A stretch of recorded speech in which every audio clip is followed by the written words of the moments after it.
Chapter 3: The Ape in Its Glory.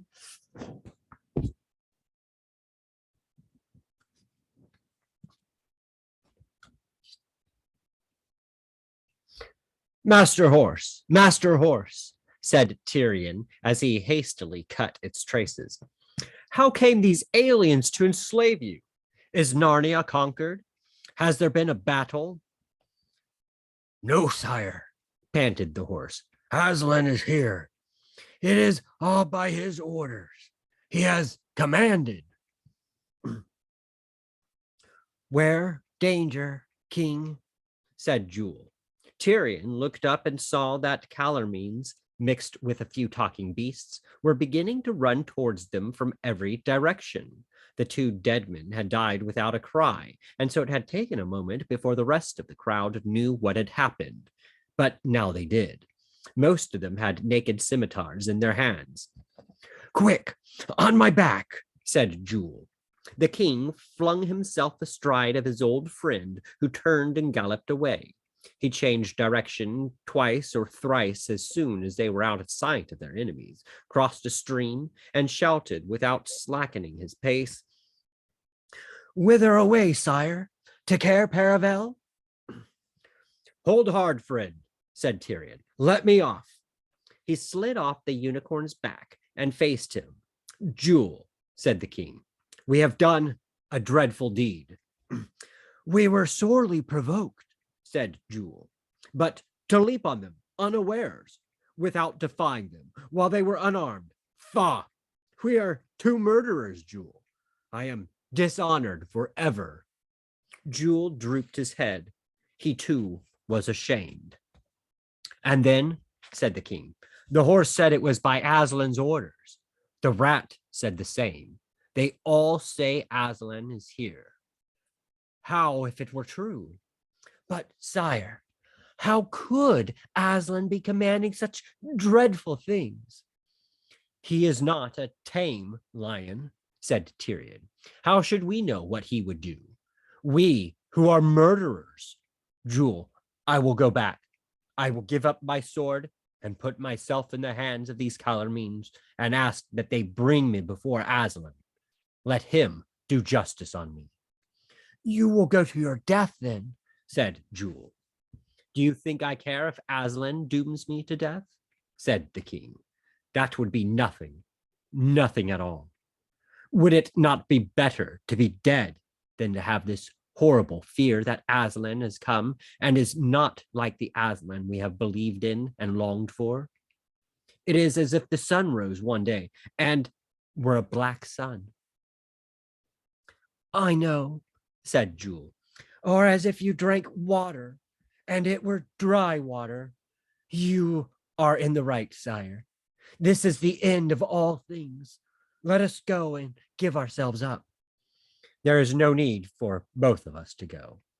If ever we loved one another, let me go with you now, said the unicorn. If you are dead, and if Aslan is not Aslan, what life is left for me? They turned and walked back together, shedding bitter tears. As soon as they came to the place where the work was going on, the Calormenes raised a cry and came towards them with their weapon in hand. But the king held out his sword with the hilt towards them and said, I, who was king of Narnia, and am now a dishonored knight, give myself up to the justice of Aslan. Bring me before him. And I give myself up too, said Jewel. Then the dark men came round them in a thick crowd, smelling of garlic and onions, their white eyes flashing dreadfully in their brown faces. They put a rope halter round Jewel's neck. They took the king's sword away and tied his hands behind his back. One of the Calormenes, who had a helmet instead of a turban and seemed to be in command, snatched the gold circlet off Tyrion's head and hastily put it away somewhere among his clothes. They led the two prisoners uphill to a place where there was a big clearing, and this was what the prisoners saw.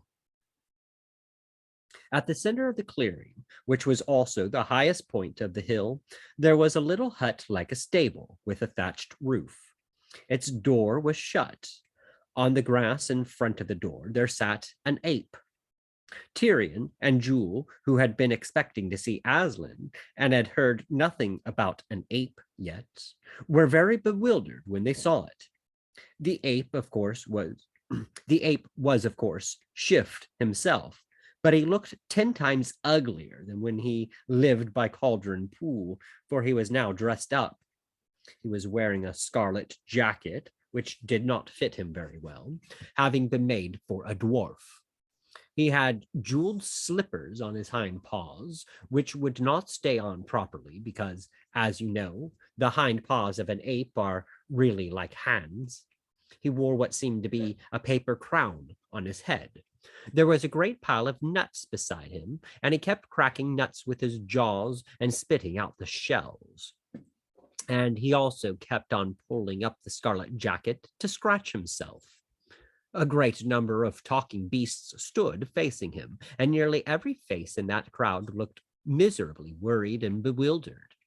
When they saw who the prisoners were, they all groaned and whimpered.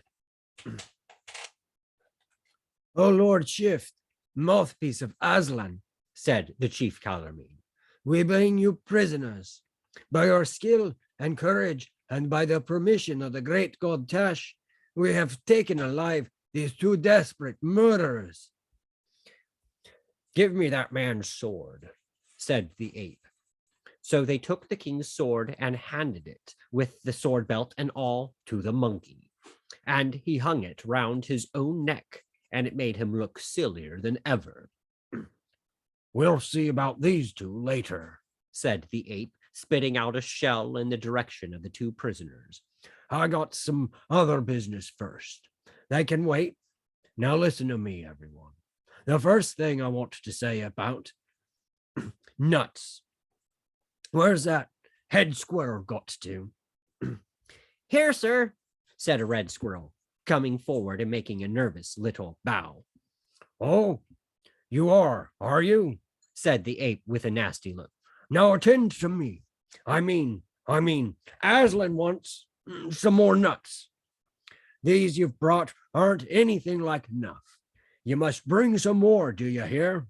Twice as many. And they've got to be here by sunset tomorrow. And there mustn't be any bad ones or any small ones among them."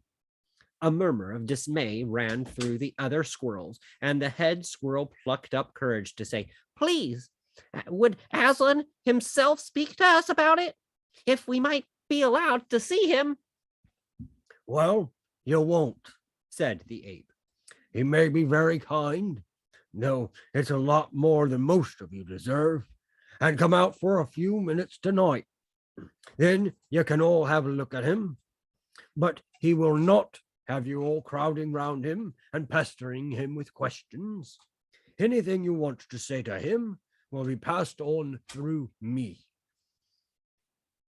if you think it's worth bothering him about. In the meantime, all you squirrels had better go and see about the nuts, and make sure they are here by tomorrow evening, or my word, you'll catch it." The poor squirrels all scampered away as if a dog were after them. This new order was terrible news for them. The nuts they had carefully hoarded for the winter had nearly all been eaten by now, and of the few that were left, they had already given the ape far more than they could spare. Then a deep voice, it belonged to a great tusked and shaggy boar, spoke from another part of the crowd. "But why can't we see Aslan properly and talk to him?" it said. "When he used to appear in Narnia in the old days, everyone could talk to him face to face." "Don't you believe it," said the ape. "And even if it was true, times have changed. Aslan says he's been far too soft with you before. Do you see? Well, he isn't going to be soft anymore. He's going to lick you into shape this time. He'll teach you to think he's a tame lion." A low moaning and whimpering was heard among the beasts, and after that, a dead silence which was more miserable still. And now, there's another thing you got to learn, said the ape. I hear some of you are saying I'm an ape. Well, I'm not. I'm a man. If I look like an ape, that's because I'm so very old, hundreds and hundreds of years old. And it's because I'm so old that I'm so wise. And it's because I'm so wise that I'm the only one Aslan is ever going to speak to. He can't be bothered talking to a lot of stupid animals. He'll tell me what you've got to do, and I'll tell the rest of you. And take my advice and see you do it in double quick time, for he doesn't mean to stand any nonsense. There was a dead silence, except for the noise of a very young badger crying, and its mother trying to make it keep quiet. And now here's another thing, the ape went on, fitting a fresh nut into its cheek. I hear some of the horses are saying, let's hurry up and get this job of carting timber over as quickly as we can, and then we'll be free again. Well, you can get that idea out of your heads now. And not only the horses either. Everybody who can work is going to be made to work in future. Aslan has it all settled with the king of Calormen, the Tisroc, as our dark-faced friends of Calormenes call him. All you horses and bulls and donkeys are to be sent down into Calormen to work for your living, pulling and carrying the way horses and such like do in other countries. And all you digging animals like moles and rabbits and dwarfs are going down to work in the Tisroc's mines and no, howled the beasts. It can't be true. Aslan would never sell us into slavery to the king of Calormen. None of that. Hold your noise, said the ape with a snarl. Who said anything about slavery? You won't be slaves. You'll be paid. Very good wages, too. That is to say, your pay will be paid into Aslan's treasury, and he will use it all for everybody's good. Then he glanced and almost winked at the chief Calormen. The Calormen bowed and replied in the pompous Calormen way. Most sapient mouthpiece of Aslan, the Tisserach, may he live forever, is wholly of one mind with your lordship in this judicious plan. There, you see, said the ape, it's all arranged, and all for your own good. We'll be able, with the money you earn, to make Narnia a country worth living in. There'll be oranges and bananas pouring in, and roads, and big cities, and schools, and offices, and whips, and muzzles, and saddles, and cages, and kennels, and prisons. Oh, everything.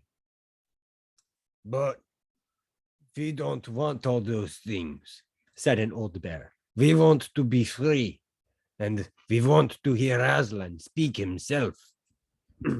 Now don't you start arguing, said the ape, for it's a thing I won't stand. I'm a man. You're only a fat, stupid old bear. What do you know about freedom? You think freedom means doing what you like? Well, you're wrong. That isn't true freedom. True freedom means doing what I tell you. Grunted the bear and scratched its head. It found the sort of thing hard to understand. Please, please, said the high voice of a woolly lamb, who was so young that everyone was surprised he dared to speak at all. What is it now? Said the ape. Be quick. please, Said the lamb. I can't understand. What have we to do with the Calormenes? We belong to Aslan. They belong to Tash. They have a god called Tash. They say he has 4 arms and the head of a vulture. They kill men on his altar. I don't believe there's any such person as Tash. But if there was, how could Aslan be friends with him? All the animals cocked their heads sideways, and all their bright eyes flashed towards the ape. They knew it was the best question anyone had asked yet. The ape jumped up and spat at the lamb. "Baby," he hissed, "silly little bleater, go home to your mother and drink milk. What do you understand of such things? But you others, listen. Tash is only another name for Aslan. All that old idea of us being right and the Calormenes wrong is silly. We know better now. The Calormenes use different words, but we all mean the same thing. Tash and Aslan are only two different names for you know who. That's why there can never be any quarrel between them. Get that into your heads, you stupid brutes. Tash is Aslan, Aslan is Tash." You know how sad your own dog's face can look sometimes? Think of that, and then think of all the faces of those talking beasts, all those honest, humble, bewildered birds, bears, badgers, rabbits, moles, and mice, all, all far sadder than that. Every tail was down, every whisker drooped. It would have broken your heart with very pity to see their faces. There was only one who did not look at all unhappy. It was a ginger cat, a great big Tom in the prime of life, who sat bolt upright with its tail curled round his toes in the very front row of all the beasts. He had been staring hard at the ape and the Calormene captain all the time and had never once blinked his eyes. "Excuse me," said the cat very politely, "but this interests me. Does your friend from Calormen say the same?" "Assuredly," said the Calormene.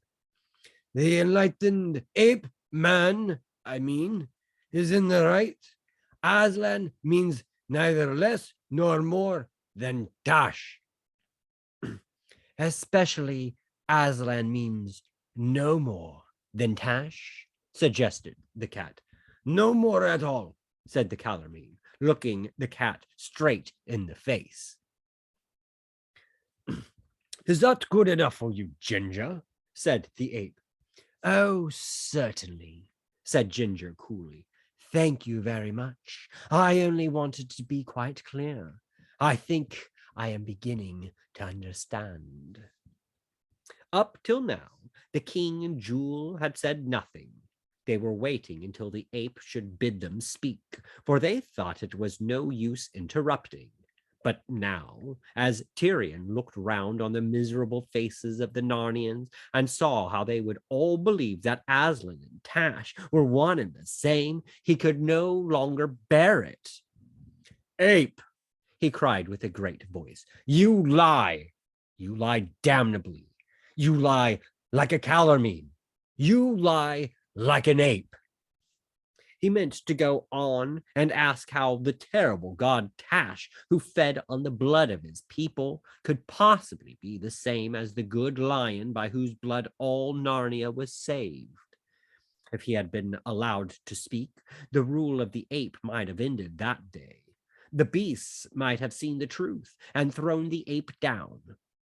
But before he could say another word, two Calormenes struck him in the mouth with all their force, and a third, from behind, kicked his feet from under him. And as he fell, the ape squealed in rage and terror. "Take him away! Take him away! Take him where he cannot hear us, nor we hear him. There, tie him to a tree. Aslan will do justice on him later."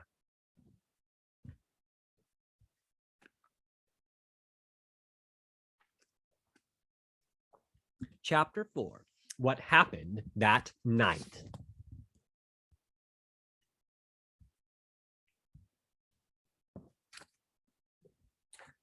The king was so dizzy from being knocked down that he hardly knew what was happening until the Calormenes untied his wrists and put his arms straight down by his sides and set him with his back against an ash tree. Then they bound ropes round his ankles and his knees and his waist and his chest and left him there. What worried him worst at the moment, for it is often little things that are hardest to stand, was that his lip was bleeding where they had hit him, and he couldn't wipe the little trickle of blood away, although it tickled him. From where he was, he could still see the little stable on the top of the hill and the ape sitting in front of it. He could just hear the ape's voice still going on, and every now and then some answer from the crowd, but he could not make out the words. I wonder what they've done to Jewel, thought the king. Presently, the crowd of beasts broke up and began going away in different directions. Some passed close to Tyrion. They looked at him as if they were both frightened and sorry to see him tied up, but none of them spoke. Soon they had all gone, and there was silence in the wood. Then hours and hours went past, and Tyrion became first very thirsty and then very hungry. And as the afternoon dragged on and turned into evening, he became cold too. His back was very sore. The sun went down, and it began to be twilight. When it was almost dark, Tyrion heard a light pitter-patter of feet and saw some small creatures coming towards him. The three on the left were mice, and there was a rabbit in the middle. On the right were two moles. Both these were carrying little bags on their backs, which gave them a curious look in the dark, so that at first he wondered what kind of beasts they were. Then in a moment, they were all standing up on their hind legs, laying their cool paws on his knees, and giving his knees snuffly animal kisses. They could reach his knees because Narnian talking beasts of that sort are bigger than the dumb beasts of the same kind in England. Lord King, dear Lord King, said their shrill voices. We are so sorry for you. We daren't untie you because Aslan might be angry with us, but we've brought you supper. At once, the first mouse climbed nimbly up till he was perched on the rope that bound Tyrion's chest and was wrinkling his blunt nose just in front of Tyrion's face. Then the second mouse climbed up and hung on just below the first mouse. The other beast stood on the ground and began handing things up. Drink, sire, and then you'll find you are able to eat, said the topmost mouse, and Tyrion found that a little wooden cup was being held to his lips. It was only the size of an egg cup, so that he had hardly tasted the wine in it before it was empty. But then the mouse passed it down, and the others refilled it, and it was passed up again, and Tyrion emptied it a second time. In this way, they went on till he had quite a good drink, which was all the better for coming in little doses, for that is more thirst-quenching than one long draught. Here is cheese, sire, said the first mouse, but not very much, for fear it would make you too thirsty. And after that cheese, they fed him with oatcakes and fresh butter, and then with some more wine. Now, hand up the water, said the first mouse, and I'll wash the king's face. There is blood on it. Then Tyrion felt something like a tiny sponge dabbing his face, and it was most refreshing. Little friends, said Tyrion, how can I thank you for all this? You needn't, said the little voices. What else could we do? We don't want any other king. We're your people.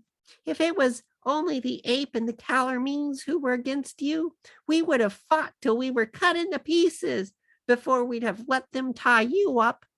We would indeed. But we can't go against Aslan. Do you think it really is Aslan? Asked the king. Oh, yes, said the rabbit. He came out of the stable last night. We all saw him. What was he like? Said the king. Like a terrible great lion, to be sure, Said one of the mice. And you think it is really Aslan who is killing the wood nymphs and making you all slaves to the king of Calormen? That's bad, isn't it? Said the second mouse. It would have been better if we died before it all this began, but there's no doubt about it. Everyone says it is Aslan's orders, and we've seen him. We didn't think Aslan would be like that. Why, we wanted him to come back to Narnia. He seems to have come back very angry this time, Said the first mouse. we must all have done something dreadfully wrong without knowing it. He must be punishing us for something, but I do think we might be told what it was. I suppose what we're doing now may be wrong, Said the rabbit. I don't care if it is. Said one of the moles. I'd do it again. But the others said, Oh, hush, and do be careful. and then they all said, We're sorry, dear king, but we must go back now. It would never do for us to be caught here. Leave me at once, dear beasts, said Tyrion. I would not for all Narnia bring any of you into danger. Good night, Said the beasts, rubbing their noses against his knees. we will come back for you if we can. Then they all pattered away, and the wood seemed darker and colder and lonelier than it had been before they came. The stars came out, and time went slowly on. Imagine how slowly, while that last king of Narnia stood stiff and sore and upright against the tree in his bonds. But at last, something happened. Far away, there appeared a red light. Then it disappeared for a moment and came back again, bigger and stronger. Then he could see dark shapes going to and fro on this side of the light and carrying bundles and throwing them down. He knew now what he was looking at. It was a bonfire, newly lit, and people were throwing bundles of brushwood onto it. Presently it blazed up, and Tyrion could see that it was on the very top of the hill. He could see quite clearly the stable behind it, all lit up in the red glow, and a great crowd of beasts and men between the fire and himself. A small figure hunched up beside the fire must have been the ape. It was saying something to the crowd, but he could not hear what. Then it went and bowed 3 times to the ground in front of the door of the stable. Then it got up and opened the door. And something on 4 legs, something that walked rather stiffly, came out of the stable and stood facing the crowd. A great wailing or howling went up, so loud that Tyrion could hear some of the words. Aslan, Aslan, Aslan, Cried the beast. speak to us, comfort us, be angry with us no more. From where Tyrion was, he could not make out very clearly what the thing was, but he could see that it was yellow and hairy. He had never seen the great lion. He had never seen a common lion. He couldn't be sure that what he saw was not the real Aslan. He had not expected Aslan to look like that stiff thing which stood and said nothing. But how could one be sure? For a moment, horrible thoughts went through his mind. Then he remembered the nonsense about Tash and Aslan being the same, and knew that the whole thing must be a cheat. The ape put his head close up to the yellow thing's head, as if he were listening to something it was whispering to him. Then he turned and spoke to the crowd, and the crowd wailed again. Then the yellow thing turned clumsily round and walked, you might almost say waddled, back into the stable, and the ape shut the door behind it. After that, the fire must have been put out, for the light vanished quite suddenly, and Tyrion was once more alone with the cold and the darkness. He thought of other kings who had lived and died in Narnia in old times, and it seemed to him that none of them had ever been so unlucky as himself. He thought of his great-grandfather's great-grandfather, King Rilian, who had been stolen away by a witch when he was only a young prince and kept hidden for years in the dark caves beneath the land of the northern giants.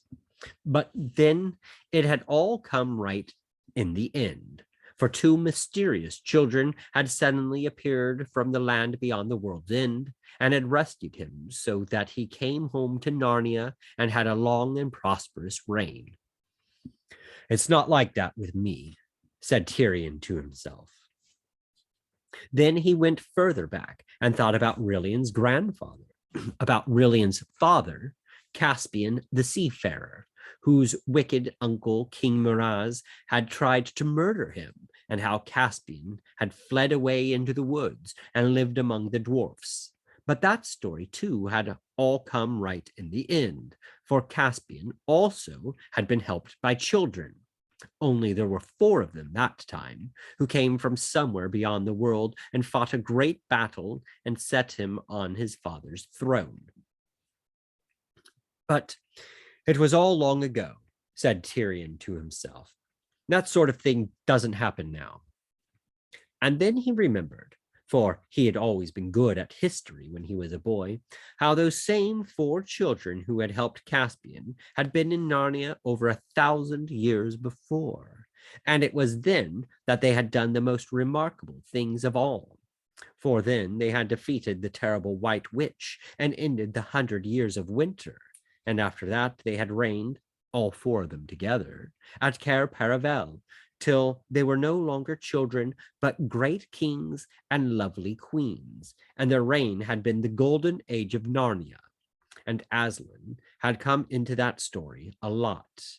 He had come into all the other stories too, as Tyrion now remembered. Aslan and the children from another world, thought Tyrion. They have always come in when things were at their worst. Oh, if only they could now. And he called out, Aslan, Aslan, Aslan, come and help us now.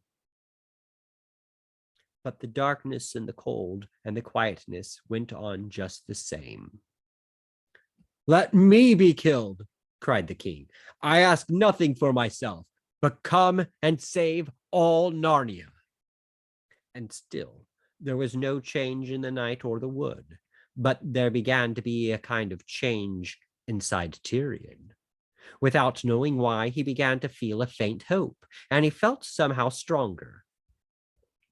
Oh, Aslan, Aslan, he whispered, if you will not come yourself, at least send me the helpers from beyond the world, or let me call them.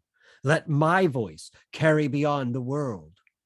Then, hardly knowing that he was doing it, he suddenly cried out in a great voice, Children, children, friends of Narnia, quick, come to me.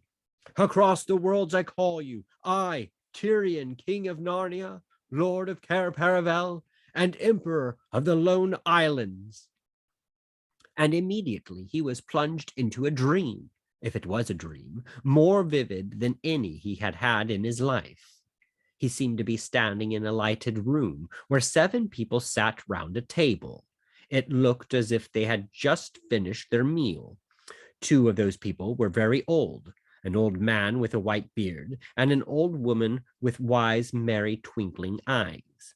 He who sat at the right hand of the old man was hardly full grown, certainly younger than Tyrion himself, but his face had already the look of a king and a warrior. And you could almost say the same of the other youth who sat at the right hand of the old woman. Facing Tyrion across the table sat a fair-haired girl younger than either of these, and on either side of her a boy and a girl who were younger still. They were all dressed in what seemed to Tyrion the oddest kind of clothes. But he had no time to think about details like that, for instantly the youngest boy and both the girls started to their feet, and one of them gave a little scream. The old woman started and drew in her breath sharply. The old man must have made some sudden movement too, for the wineglass which stood at his right hand was swept off the table. Tyrion could hear the tinkling noise as it broke on the floor.